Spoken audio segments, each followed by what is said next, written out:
With all the hype this past week surrounding Tom Aspinall versus Cyril Gane and Alex Pereira versus Magomed Ankalaev, one absolute banger of a championship matchup has flown under the radar: Merab Dvalishvili versus Cory Sandhagen. And make no mistake, this one is super important for the bantamweight division. Sure, Merab is a massive favorite going in, but let's not forget how slick and well-rounded Cory is. The guy's movement, timing, and range control have given top fighters serious problems. On the latest episode of Mike Perry's podcast, Sean O'Malley took some time to break this matchup down. He pointed out that while Cory is definitely talented and very skilled, his style is actually pretty similar to Sean's own, and we all saw how Merab handled that. Because of that, Suga's picking the champ to get it done again. Sean also got a little personal, reflecting on how much his life changed after losing twice to the Georgian. He said those losses humbled him and gave him a whole new level of focus. And for those wondering if he's still considering a move to featherweight, it looks like that talk is done. Sean's locked in and staying at 135, aiming to bounce back in a big way. You know, it's me and Cory have very similar styles.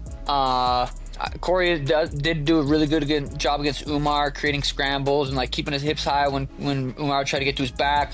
Umar and Merab have different grappling strengths and techniques, but man, I think if Merab can get a hold of Cory, I just don't see. Merab felt so strong and you know, just really strong in those certain positions.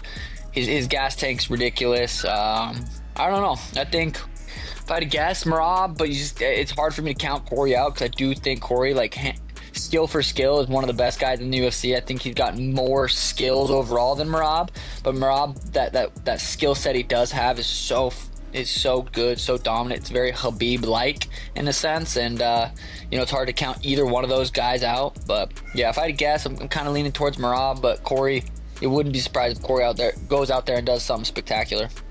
Weeks before UFC 319, where Khamzat Chimaev and Dricus Du Plessis are set to collide in one of the most anticipated fights of 2025, number 6 ranked Caio Borralho has stepped into the spotlight, this time for a different kind of battle. After Caio was confirmed as the official backup for the UFC 319 main event, fans quickly stirred up controversy, especially since he's already scheduled to fight Nassourdine Imavov in September. That means he'll need to make weight twice in a single month, something that raised eyebrows across the MMA world. But in his latest interview with the Schmo, Caio brushed off any concerns. He said he has his diet under control and feels great, even admitting he still enjoys pasta and other carb-heavy foods. Confident as ever, the fighting nerd also took a jab at Imavov, calling him a liar for publicly claiming he was the backup for UFC 319. The middleweight division is absolute chaos right now, top contenders circling, backup fighters stepping in, and rumors flying. Let's just hope everything stays on track and we get to see Khamzat versus Du Plessis go down without any last-minute shakeups. Who you got in that fight? Leave your comments below.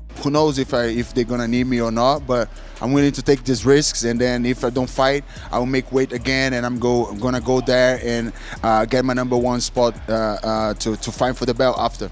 How does the preparation change, if anything at all, from having to make weight at 185 next week and doing it 3 weeks later in Paris again? Yeah, just on the preparation, I'm still preparing myself to Imavov.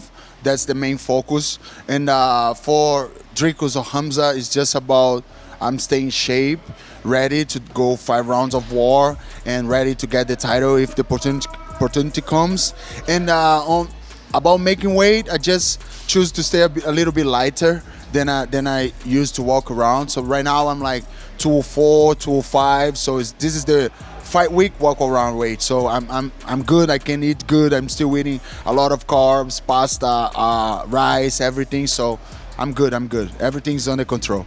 Vato Gvingilia, a popular Georgian MMA interviewer, had UFC champions Ilia Topuria, Merab Dvalishvili, and 2 famous Georgian fighters, Guram Kutataladze and Ilya's brother, Alexandra, join him for a live call. The conversation started off casually, but things took a funny turn when Vato asked Merab about their sparring sessions. Merab revealed that during one of their sparring rounds, Ilia landed a hard liver shot that dropped him and left him in intense pain. When Vato casually mentioned the possibility of footage being released, Merab immediately reacted with panic, but in a funny way. His playful concern about the footage being out there had everyone on the call laughing. Merab exaggerated his worry in a humorous way, pretending to be seriously stressed over the idea. His mock panic sent fellow Georgians into hysterics. Merab, I want to ask you about your training with Ilia.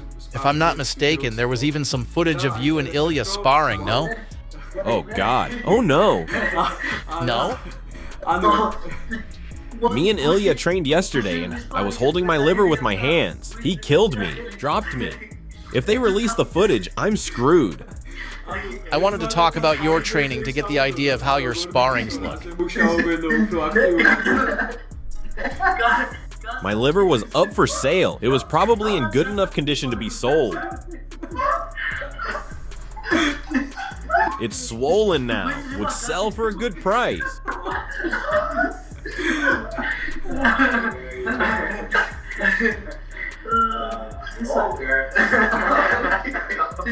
So, it's safe to say y'all aren't playing it safe?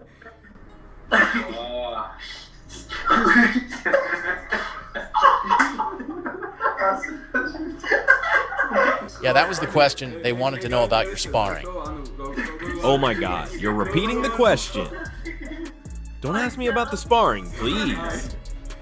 DDP's team is confident the champ won't just survive Khamzat Chimaev's early storm, he'll finish him right in the middle of it. As we've seen time and time again, Khamzat is an absolute monster in round 1. That's when he explodes with wild pressure, power, and relentless takedowns. But the big question that's always hung over the undefeated fighter is his gas tank. He's never been in a 5-round war, and when the fight drags past the first, his pace noticeably drops. And that's where DDP's teammate Mark Hume sees the opening. He told TalkSport he expects Dricus to finish Khamzat within 3 rounds, which is right when the Chechen is supposed to be at his most dangerous. According to Team Dricus, that doesn't matter. He says DDP is ready for the chaos early, and that Khamzat's tendency to go all in right out the gate is exactly what's going to cost him. On top of that, he teased something we haven't seen much of, DDP's wrestling. Hume says people are sleeping on how strong the South African really is in the grappling department, and if Khamzat comes in trying to ragdoll him, he might end up getting tossed instead. Meanwhile, even Khabib Nurmagomedov has weighed in, giving the Chechen advice ahead of UFC 319, telling him to trust his striking more and not gas himself out trying to wrestle from the opening bell. All of it is adding up to one of the most unpredictable title fights we've seen in a while. Both men are pressure heavy, both like to break their opponents, and now we find out who breaks first. Who do you think leaves UFC 319 with the belt, Khamzat or Du Plessis? Leave your comments below.